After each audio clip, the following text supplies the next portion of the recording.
Assalamualaikum warahmatullahi wabarakatuh. Perkenalkan, nama saya Dina Olivia. Saya dari Prodi Sarjana Terapan Kebidanan kelas 2B. Yang terhormat Ibu Yoza Fendriani, SPD MSI. Di sini saya akan mengumpulkan tugas di mata kuliah Fisika Kesehatan, yaitu materi 1, besaran satuan pengukuran serta akurasi presisi pada pengukuran. Materi 2, gelombang, spektrum gelombang elektromagnetik. Yang terakhir, materi 3, pemanfaatan radiasi dalam dunia medis. Langsung saja kita masuk ke materi 1, yaitu besaran, satuan, pengukuran, serta akurasi presisi pada pengukuran. Besaran adalah untuk menggambarkan apa yang diukur, sedangkan satuan untuk menentukan kuantitas dari apa yang diukur. Besaran terbagi menjadi dua, yaitu besaran pokok dan besaran turunan. Besaran pokok adalah besaran dasar yang satuannya ditetapkan terlebih dahulu. Sedangkan besaran turunan diturunkan dari besaran pokok. Besaran pokok terdiri dari panjang dengan satuan M, massa dengan satuan kg, waktu S, kuat arus A, suhu K, intensitas cahaya CD, jumlah zat mol. Berikut ini adalah prefiks dari awalan satuan SI. Teman-teman bisa lihat di sini. Lalu ada konsep pengukuran. Ketepatan dan ketelitian dalam pengukuran. Dalam pengukuran, kita harus memperhatikan ketepatan atau akurasi dan ketelitian atau presisi. Akurasi merupakan seberapa dekat nilai pengukuran dengan nilai aslinya, sedangkan presisi seberapa konsisten hasil pengukuran jika dilakukan berulang kali. Akurasi atau ketepatan berfokus pada kebenaran hasil. Dalam kebidanan, akurasi memastikan bahwa data klinis yang didapat sesuai dengan kondisi pasien yang sebenarnya. Kesalahan akurasi bisa berakibat fatal, seperti salah diagnosis atau salah penanganan. Pentingnya akurasi, yaitu 1. Menghindari diagnosis yang keliru. 2. Memastikan intervensi yang diberikan sesuai dengan kebutuhan pasien. Lalu yang terakhir menjadi dasar pengambilan keputusan klinis yang tepat. Lalu ada presisi atau ketelitian, yaitu berfokus pada konsistensi dan keterulangan. Pengukuran yang presisi akan memberikan hasil yang sama atau hampir sama setiap kali diulang pada kondisi yang sama. Presisi penting untuk memantau perkembangan atau perubahan kondisi pasien dari waktu ke waktu. Pentingnya presisi, memastikan data yang dikumpulkan dapat diandalkan atau reliable, memungkinkan pemantauan tren kondisiplin secara konsisten, mengurangi variasi hasil pengukuran antar bidan atau antar waktu pengukur. Aplikasi ketepatan dan ketelitian dalam praktik kebidanan. 1. Tekanan darah. Akurasi, pengukuran tekanan darah yang akurat sangat krusial untuk mendeteksi kondisi hipertensi dalam kehamilan dan preeklamsia. 2. Presisi, melakukan pengukuran berulang. Misalnya, setelah pasien istirahat 5-10 menit dan mendapatkan hasil yang tidak jauh berbeda, menunjukkan presisi yang baik. Yang kedua ada denyut jantung janin atau DJJ. Akurasi, Doppler atau CTG harus secara akurat menghitung detak jantung janin per menit untuk menilai kesejahteraan janin. Hasil yang tidak akurat bisa menyebabkan intervensi yang tidak perlu atau sebaliknya, terlambat melakukan tindakan penyelamatan. Presisi, saat memantau DJJ secara berkala selama persalinan, hasil yang presisi. Materi 2, gelombang dan spektrum gelombang elektromagnetik. Gelombang. Gelombang terjadi ketika suatu gangguan atau getaran dari suatu sumber merambat melalui medium, atau seperti udara, air, atau padatan, atau bahkan melalui ruang hampa. Dalam kasus gelombang elektromagnetik, gelombang menyebabkan energi dari suatu titik ke titik lainnya. Gelombang elektromagnetik. Gelombang elektromagnetik bergerak tanpa memerlukan media, dapat melalui ruang hampa. Sumber gelombang elektromagnetik adalah getaran partikel yang bermuatan listrik. Gelombang elektromagnetik bergerak dengan kecepatan cahaya sekitar 300.000 km per second. Jenis-jenis gelombang. 1. Berdasarkan medium rambat. Gelombang mekanik.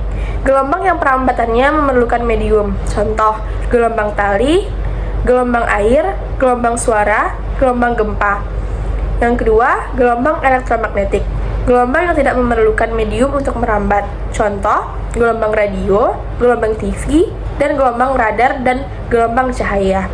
2. Berdasarkan arah rambat dan getarannya.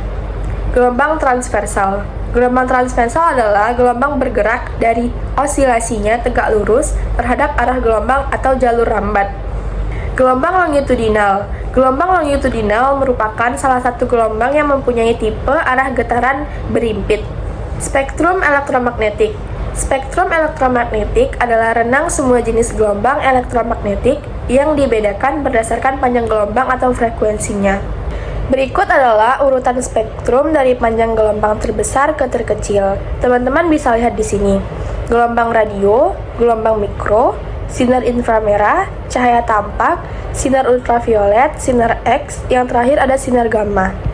Radiasi Pangen versus non-Pangen. Radiasi Pangen memiliki energi cukup untuk melepaskan elektron dari atom. Radiasi Pangen dapat merusak struktur sel dan DNA.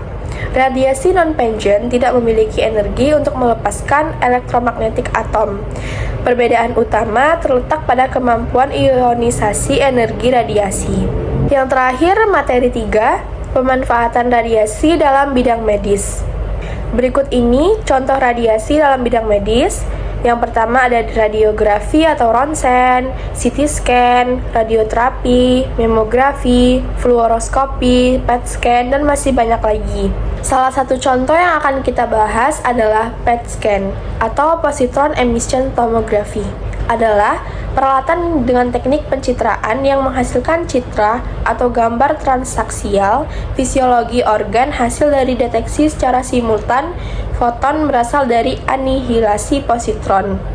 Penggunaan PET scan dalam dunia medis.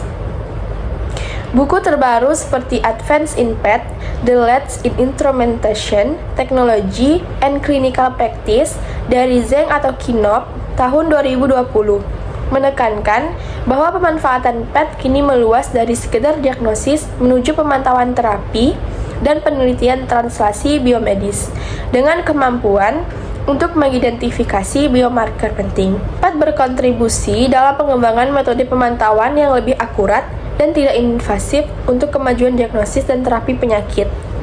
Adapun pemanfaatan positron emission tomography atau PET scan dalam dunia medis antara lain pada bidang onkologi, digunakan untuk deteksi awal kanker, penentuan stadium atau staging, serta pemantauan respon terapi.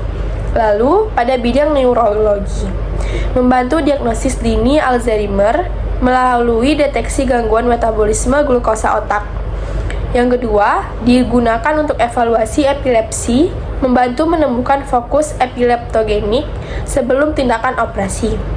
Yang terakhir, bermanfaat dalam membedakan tumor otak ganas versus jinak berdasarkan karakteristik metaboliknya.